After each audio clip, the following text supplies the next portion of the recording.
Good morning students, मैं संजीव कुमार मिश्रा, सहायक प्राध्यापक पेंटियम पॉइंट टेक्निकल कॉलेज, आज आपके सामने महाविद्यालय प्रबंधन और मध्य प्रदेश हायर एजुकेशन की अनूठी पहल के तहत आपके सामने ऑनलाइन क्लास के लिए प्रस्तुत हूँ। जैसा कि आप जानते हैं कि हम लॉकडाउन से पहले वेरिएंस एनालिसिस विषय पर चर्चा कर रहे थे। उसी चर्चा को मैं आगे बढ़ाते हुए आपको कुछ वेरिएंस एनालिसिस के रीजंस रिप्रेजेंट कर रहा हूँ। उसमें पहला रीजन होता है वेरिएंस एनालिसिस का, वो होता है मटेरियल, जो कि एलिमेंट ऑफ कॉस्ट के पहला इंपॉर्टेंट हिस्सा है। इसके अलावा लेबर और ओवरहेड्स भी होते हैं। तो पहले मटेरियल के कारणों को जान लें कि सामान्य रूप से मटेरियल किन कारणों से वेरिएंस रिप्रेजेंट करता है। इसके कारण सामान्य रूप से जो होता है वो उपयोगिता पर डिपेंड करता है और उसकी कीमत पर डिपेंड करता है और उसका कुल मूल्य लागत पर डिपेंड करता है। इन्हीं आधार पर मटेरियल वेरिएंस को रिप्रेजेंट करते हैं। तो मटेरियल वेरिएंस में सबसे पहले जो परिणाम निकाले जाएंगे वो फार्मूला होगा material cost variance. Material cost variance is equal to standard quantity into standard price minus actual quantity into actual price होता है। तो परिणाम हम क्रमशः दोनों मटेरियल का एक साथ ले लेंगे। तो पहले मटेरियल के लिए ए मटेरियल को यूज करेंगे तो ए मटेरियल की क्वांटिटी 80, बी मटेरियल की प्राइसिंग जो दी हुई है रिप्रेजेंटेशन वो सब एज इट इज लेंगे। 80 गुणे 4, 60 गुणे 5, इनका आपस में मल्टीप्लाई कर लेंगे। मल्टीप्लाई करने के बाद जो परिणाम आया उसको एक दूसरे से घटाया तो परिणाम 20 आया। चूंकि मटेरियल ए का स्टैंडर्ड कॉस्ट मटेरियल ए के एक्चुअल कॉस्ट से ज्यादा है, इसलिए परिणाम फेवरेबल रिप्रेजेंट है। फिर इसी प्रकार बी मटेरियल पर भी हम वैल्यू निकालेंगे। तो बी मटेरियल की स्टैंडर्ड क्वांटिटी 70 दी हुई है केजी की और 5 रुपए पर यूनिट।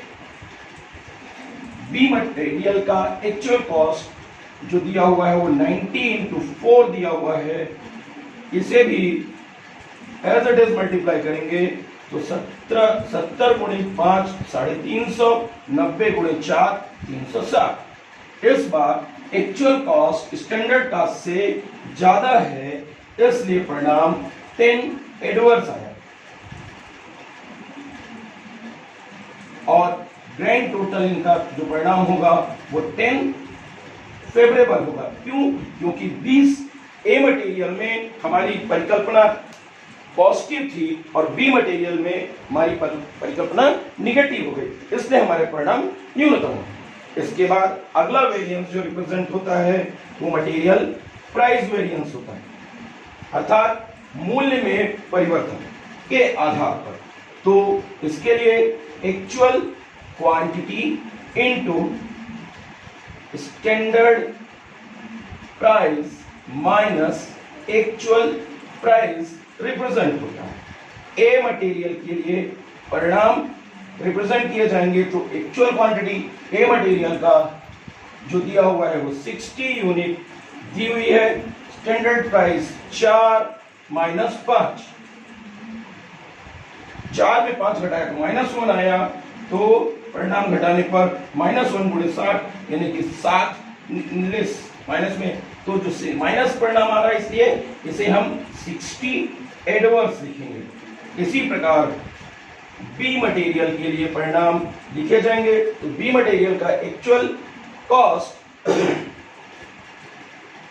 जो क्वांटिटी दी हुई है वो 90 है और प्राइसिंग दी हुई है 5 माइनस 4। स्टैंडर्ड प्राइस 5 रुपए और एक्चुअल प्राइस 4 रुपए। तो यहां पर पॉजिटिव आ रहा है, 90 फेवरेबल। इसको पुनः वैसे ही घटा लिया तो 30 फेवरेबल आया परिणाम। फिर मटेरियल यूसेज वेरिएंस यानी उपयोगिता के आधार पर। तो उपयोगिता के आधार पर जाएगा तो standard price into standard quantity minus actual quantity. परिणाम होगा ए मटेरियल के लिए पुनः स्टैंडर्ड प्राइस 4 रुपए, स्टैंडर्ड क्वांटिटी जो दी हुई है 80 यूनिट, एक्चुअल क्वांटिटी 60 यूनिट, तो इसमें पॉजिटिव आ रहा है 20 यूनिट का, तो 20 को 80 फेवरेबल। इसी प्रकार से बी मटेरियल के लिए रिप्रेजेंट कर रहे हैं, तो स्टैंडर्ड प्राइस जो दी है 5 और मटेरियल जो दिया हुआ है स्टैंडर्ड क्वांटिटी का 70 माइनस 90 बराबर 20। यहां पर 20 निगेटिव आ रहा है बी मटेरियल पर यूसेज का, तो 20 पंचे 100 एडवर्स, इन दोनों को आपस में जोड़ेंगे तो परिणाम 20 एडवर्स आएगा। अब ये देखना चाहते हैं कि हमारा परिणाम सही है कि नहीं है। इसके लिए हम एक रिएक्शन मेंटेन करते हैं, जिसको फॉर्मूला भी कह सकते हो आप, material cost variance is equal to material price variance plus material usage variance. तो मटेरियल कास्ट वेरिएंस जैसा कि आपको मालूम है 20 फेवरेबल दिया हुआ है, मटेरियल प्राइस वेरिएंस दिया हुआ है टोटल 30 फेवरेबल का, और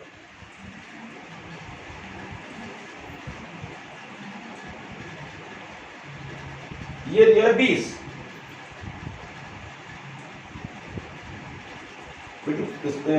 पॉज करो, 30 favourable plus 20 adverse is equal to, इधर अंतर निकाला, 30 फेवरेबल में 20 एडवर्स जोड़ेंगे तो परिणाम 10 फेवरेबल आएगा। तो देखिए मटेरियल कास्ट वेरिएंस 10 फेवरेबल है और मटेरियल प्राइस वेरिएंस और मटेरियल यूसेज वेरिएंस का भी परिणाम बराबर है। सामान्य रूप से जो सामग्री की कुल लागत का मूल्य का परिणाम होता है, वही परिणाम सामग्री के उपयोग और कीमत के मूल्य में जो अंतर है उनके योग के बराबर होता है। Thank you.